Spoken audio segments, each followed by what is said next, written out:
Jika kamu berpikir bahwa Skibidi Toilet itu adalah sebuah animasi atau sebuah meme saja, kamu benar-benar salah. Karena kebenaran dari Skibidi Toilet itu lebih daripada itu. Orang ini menggambarkan bila Skibidi Toilet itu benar-benar ada di dunia nyata, memiliki anggota keluarga layaknya manusia seperti ayah, ibu, kakak, dan adik. Maka mereka akan benar-benar menggunakan bahasa yang kita tidak pahami atau Skibidi language. Top, top, top, yes, yes! Dan pastinya mereka akan memiliki wajah yang cukup aneh, serta ada penutup toilet di bagian atas kepalanya. Sebenarnya video tersebut berasal dari channel Fat TV. Walau memang mereka membuatnya untuk komedi, ternyata cerita dan animasi Skibidi Toilet itu hampir sama dengan apa yang dilakukan oleh agen rahasia Amerika Serikat atau CIA yang dikenal dengan Project MK Ultra. Proyek ini bertujuan untuk mengendalikan pikiran manusia atau bisa mencuci otak mereka hingga subjek ini bisa berperilaku aneh. Proyek ini dilakukan pada tahun 1953 hingga 1973, hampir 20 tahun. Di mana pada saat itu CIA atau agen intelijen rahasia Amerika Serikat ingin menguji efek dari bahan laboratorium mereka. Dan tentu saja sebagai senjata kimia untuk militer Amerika Serikat. Eksperimen ini diuji oleh 150 orang, di mana itu 30 instansi dan universitas yang ada di Amerika Serikat. Mereka semua tidak mengetahui bahwa mereka sedang diuji oleh CIA, di mana mereka diberikan sebuah obat hasil eksperimen laboratorium yang disebut dengan LSD atau Lysergic Acid Diethylamide, di mana menurut Badan Rumah Sakit Jiwa Indonesia mengatakan bahwa obat ini adalah sebuah narkotika yang bisa membuat perilaku seorang bisa berubah, terutama suasana hatinya. Dan efek paling tragis dari obat tersebut bisa membuat orang-orang akan bertingkah seperti layaknya orang dalam film Skibidi.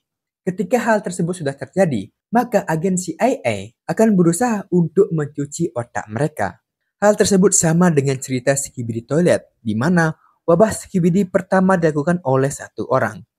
Begitu juga dengan yang dilakukan oleh Project MK Ultra. Orang pertama yang merasakan efek samping dari obat LSD ini menjadi gila dan membenturkan dirinya ke sebuah benda tumpul, dan bisa saja itu sebuah toilet.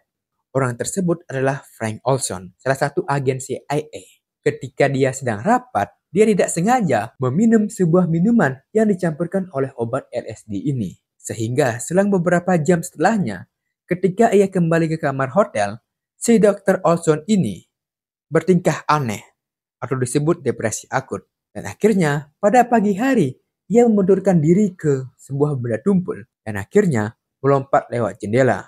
Dan parahnya, Dr. Olson tersebut tidak selamat. Bila kita melihat tingkah laku dari Frank Olson atau orang-orang hasil dari proyek MK Ultra ini, reaksi wajahnya hampir sama dengan apa yang dialami oleh Skibidi Toilet. Dalam Skibidi Toilet, para manusia toilet ini adalah musuh yang sangat meresahkan, di mana mereka akan terus menyebar dan menyebarkan virus Skibidi Toilet ini.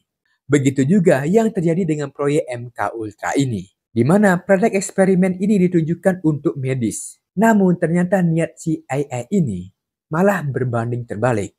Tujuan mereka agar bisa mencuci otak satu benua. Di mana pada saat itu, praktek LSD menyebar dari Amerika Serikat hingga ke negara Kanada. Sehingga kita tidak bisa tahu orang mana yang sebenarnya adalah hasil dari proyek eksperimen MK Ultra ini. Orang yang ditanya pun juga tidak akan tahu bahwa mereka adalah hasil dari eksperimen tersebut. Kembali ke cerita Skibidi Toilet. Di antara para toilet tersebut, ternyata ada satu Skibidi Toilet yang menyebabkan keributan di dunia. Sehingga membuat para superhero melawannya.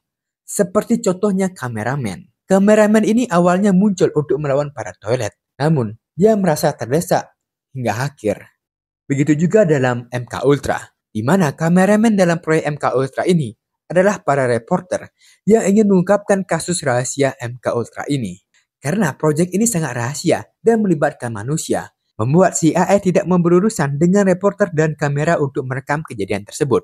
Telah terlihat kasus ini baru terungkap pada tahun 1975, 2 tahun setelah kejadian tersebut. Dalam 2 tahun tersebut, reporter itu sebenarnya terdesak, teman-teman. Mereka tidak berhasil mengungkapkan secara utuh kejadian dari MK Ultra tersebut ke publik.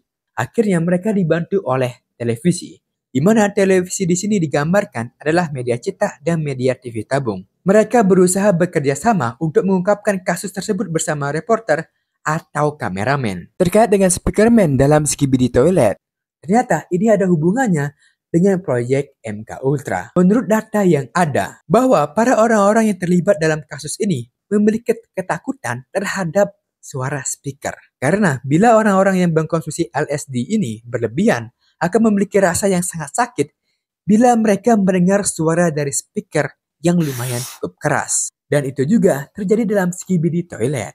Di mana ketika kita melihat episode-episode melawan para Skibidi Toilet, terutama para titannya pasti melibatkan speaker untuk mengalahkan si manusia toilet. Si manusia Skibidi ini atau toilet digambarkan bila mereka menjadi titan pasti memiliki senjata.